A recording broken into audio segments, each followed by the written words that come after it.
چې د سویډن حکومت وزله چې کوم دی اجازت ورکو او هغه بدبخت او ګستاخ چې هغه د قرآن کریم هغه بې عزتي د قرآن چې کوم دی ګستاخي وکړه او د الله رب العزت عظیم کتاب قرآن کریم ته هغه اور واچوه.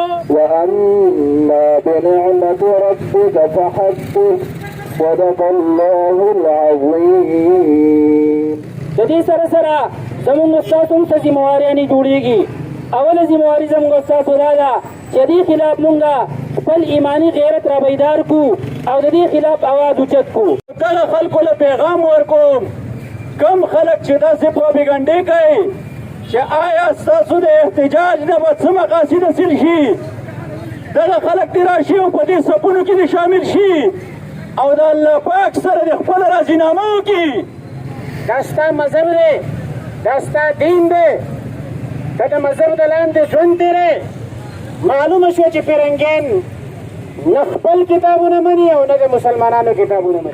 قسم کوششونه کوي لیکن چې کله هغوی په خپل کوششونو کې ناکامه شي نو بیا هغوی کله د رسول الله صلی الله علیه وسلم په شان کې ګستاخي کوي، کله د قرآن المجید په شان کې ګستاخي کوي او کله د دې دین اسلام په شان کې ګستاخي کوي. پرزور مطالبه ده چې فوراً دی هغه د سویډن سفیر د ملک نه بهر وباسي او د ملک د سویډن سفارتخانه مکمل ډول بنده کړي او خپل سفیر دی د سویډن نه راوغواړي او د سویډن سره د مکمل طور چې کوم تعلقات هغه دې ختم کړي.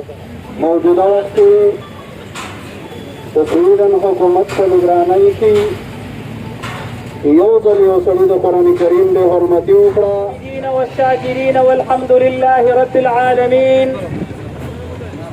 ہر ظالم سے بغاوت کرو بس کام یہی ہے، ہر ظالم سے بغاوت کرو بس کام یہی ہے، اس دور میں محمود کا پیغام یہی ہے.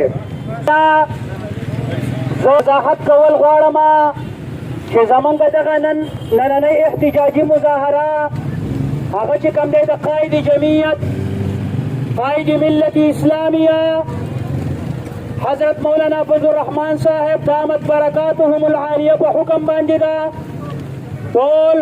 ټول ملک نن هغه د احتجاج اعلان کړی دی او دغه احتجاج ستاسو په علم کې به وي چې د سویډن حکومت وزله چې کوم دی اجازت ورکو او هغه بدبخت او ګستاخ چې هغه د قرآن کریم هغه بې عزتي د قرآن چې کوم دی ګستاخي وکړه او د الله رب العزت عظیم کتاب قرآن کریم ته هغه اور واچوه. دغه خبره د مسلمان دپاره د برداشت نه ده.